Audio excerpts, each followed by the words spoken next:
Hello and welcome back to the GorillaBiker. Today joining me is Toaster. I hope she's waving. And what we're doing today is we are going out to a place called Kells Priory. So what it is basically a massive old cool castle, which is why we're going, because you know I love castles. And it's also like hilariously close to where we live. I honestly have no good reason for why we've never been out there. So I had a day off from work today. The weather is decent. It was absolutely beautiful a few minutes ago when I said, hey, let's go ride the bike. So good for both of our mind parts as well. But yeah, so hopefully the weather holds off. It was really nice, but either way, it's good to get out. It's good to get out together. It's good to go see something cool. Sling it low, birdies. But you know, it's good. It's also good to be back on the CBF. I haven't been on this bike properly in a while, and even, you know, obviously today is a very short journey, so I wouldn't call it properly. But it's still nice to be out on it because I do really like this bike. It's just that little bit more sensible than my other bike. So you know, I think when anything makes a whole pile of sense, people don't want to do it, which is ridiculous. When you think about it, it's a bit ridiculous. It's like, hey, here's your most fuel efficient bike, your most comfortable bike, your most spacious bike, the bike you have most storage on, the bike that makes most sense. Are you gonna ride that today? No, I'm gonna take my 1996 Suzuki GSX-R that I rebuilt myself, so that will probably blow up in my face one day, because I have no faith in me. But back to the matter at hand. Myself and Il Toaster. Il is il masculine, I don't know. La Tostarina. Actually, yes, Web has disappeared from the internet. If you are out there, my friend, watching this, I hope you're okay. And I hope we see you back on the YouTubes soon. But anyway, so Kells Priory, what it was an Augustinian priory. It's now in the hands of the state, and it has a really interesting history actually, but I want to talk about that more when we have the drone up in the air, just so I don't get things wrong, because I think it's better for you. It's better for you if you know, if I give you the finer details when the drone is in the air, like I have been doing, because I get to give you more details. So that's what I'm gonna do. Anyway, but it was founded in 1193, so I think that founded means that it was obviously started to be built before that. But 1193 is when it was there, and the general gist of the story is it changed hands a couple of times throughout the years. And you know, as is the case with a lot of kind of castle monuments or castle structures in Ireland, as part of those chains of hands, they were often accompanied by some violence at some point. So this priory has actually been burned down twice in its history. One like in 12 something, so not very long after it was built, and the next one I think was in the early 1300s, or was it the 1400s? Either way, two burnings of note in its history. Look at that lean. Toaster comfortable with the lean. And you know, other than that, it was kind of chopped and changed around between the families that were gifted it throughout the years, because it was kind of like, you know, it was part of land given by the British Empire when they were still an empire, and handing out land willy-nilly to people from their own country. And that's how it eventually, anyways, that's kind of its history, a very varied history, and it was eventually handed back to the Irish state in 1893. Now, in 1893, it was the Irish state, of course, still was not free, so to speak. So, you know, that's another interesting point to note, is that in its 700-year history, well, more now, but in those 700 years, the span of 1193 to 1893, and I really hope someone realised the symbolism of that and handed it back on the 700-year mark on purpose. You know, that was pretty cool in my opinion. If they did that on purpose, it's really cool. And that's how it's existed. It's been you know, handled by the Irish state since 1893. There's been some certain restoration works gone on there, and it is now a protected site. So Kells Priory is actually in Kells. It sits about half a kilometre. This guy is really trying to keep ahead of me, which is funny because, you know, I'm 2 up. I am not attempting to go fast, and they're all over the road. But it sits on the Kings River at Kells, about a half a kilometre from Kells itself. It's only about, I'm going to say 12 kilometres from Kilkenny city itself, because I know it's really, really close to where I live. So, you know, if you're in Kilkenny and visiting Kilkenny or its surrounds, it's perfectly reasonable to pop out here on, like, for an hour. You know what I mean? You could get out from Kilkenny to here in 20 minutes. And after that, it's really up to you how long you want to spend out here. I'll show you the grounds. I don't know if we're going to walk around it much today. I'm just definitely going to fly the drone. It was more to just get out of the house. You know, in normal times there'd be coffee shops and stuff out here. And Kells itself is a very cool little town, so well worth a visit just from that perspective alone. And obviously any cool old castles in history just add to it.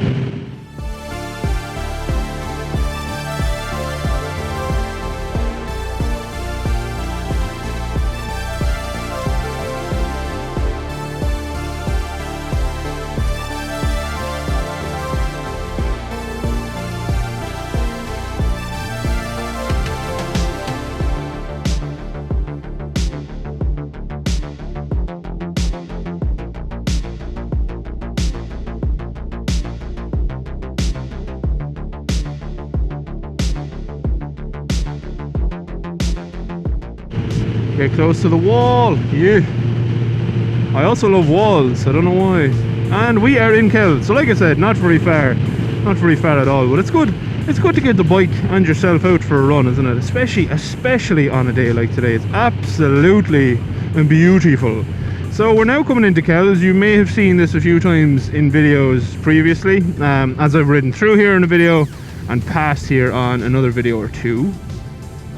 But really, a picturesque town. Like, look in there, absolutely beautiful. Fly just hit me in the eye, of course, as I open my visor. And this is the Kings River, as far as I know. So like I said, there's lots of kind of picturesque stuff to see. There is a coffee shop open down there.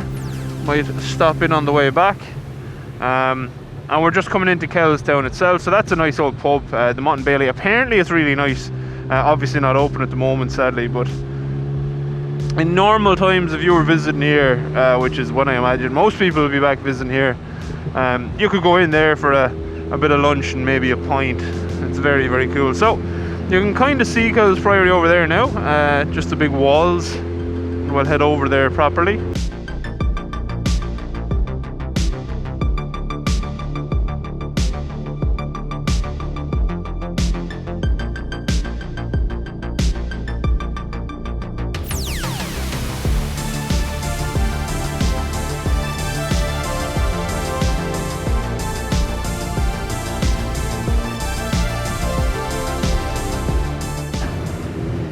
And there you go. That is Kells Priory. Isn't it pretty?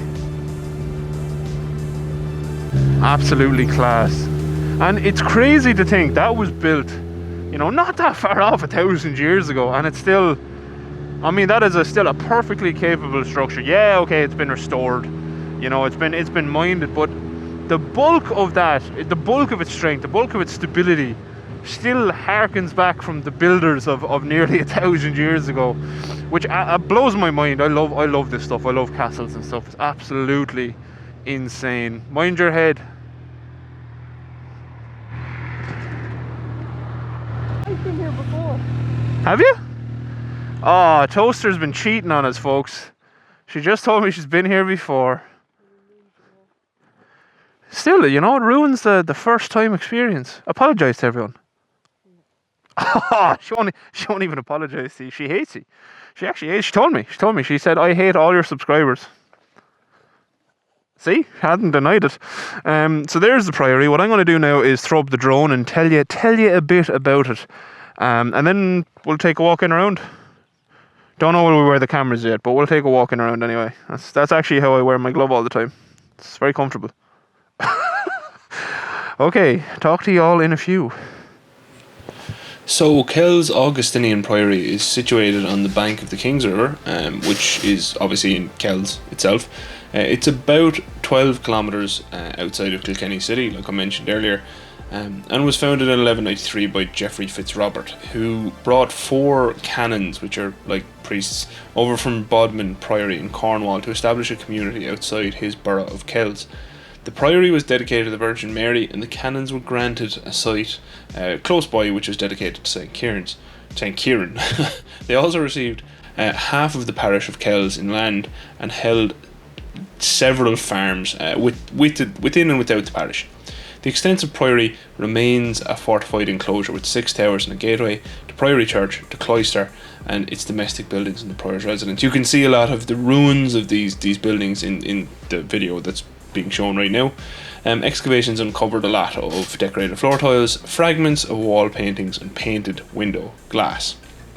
So it's well worth a visit because, you know, obviously as you can see in the video, while it is a bit flooded at the moment, there's a lot of remaining structures, you know, intact structures, you know, including, you know, the walls of the priory or the church, and a lot of foundations, and a lot of other little bits of buildings. But the main thing for me is the walls. It's so, as you approach, it's just so imposing on the landscape. I can imagine what it would have been like back in the day, and it's really, really cool to get in and walk around it, and imagine, you know, the hustle and bustle that would have once went on inside those walls. It's completely mental when you think about it, that, you know, what, in 1193, like, as I said, not far off 1,000 years ago, but, you know, probably about closer to 800, that was a thriving community. And I don't know, it's crazy to me. So, a couple of bullet points. 1193, founded by Geoffrey Fitzrobert, like I said. 1252, it was burned. Kells itself, I assume that includes the priory, was burned by Sir William de Birmingham, a relation by marriage to Geoffrey Fitzrobert, but he was long dead by then. In the early 14th century, the Fitzrobert line itself died out and passed on to others. In 1327, Kells and the surrounding area was sacked and burned by the de Birminghams and the Fitzgeralds during a baronial war. In the mid 14th century, the ties between Kells and Bodmin kind of broke, so, you know, up till that, priors had always been appointed from Bodmin, and, you know, after this point, it became more local appointees to the positions. In 1540, the priory was dissolved. Its last prior, Nicholas Tobin, and 2 canons were given pensions. Tobin retained a rectory and continued as a curate of Kells. So under secular hands, the priory was turned into a farm, and the prior's tower with the cloister was used as a farmhouse. Part of the church was used as a parish church, so it did stay kind of doing church things, but it was also a farm, which, you know, looking at it, probably one of the best protected farms ever. Wouldn't mind a farm there myself. And then the kind of the end of the story of a you know, an active place, I suppose. In 1893, Kells Priory became a national monument and was handed over to the guardianship of the Commissioners of Public Works, which then afterwards became the Office of Public Works. And the last notable thing that kind of happened there was in the 1970s, extensive excavations were carried out by the Office of Public Works under Tom Fanning. All of the information you've just heard, I did take from monastic.ie, so all credit to them. Obviously some paraphrasing here and there, but the bulk of the information is from monastic.ie, because I don't know this stuff. I'm not a historian, I know bikes. Anyway, enjoy the rest of the clips of the area with some music, and I'll be back for closing out the video.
So we're back.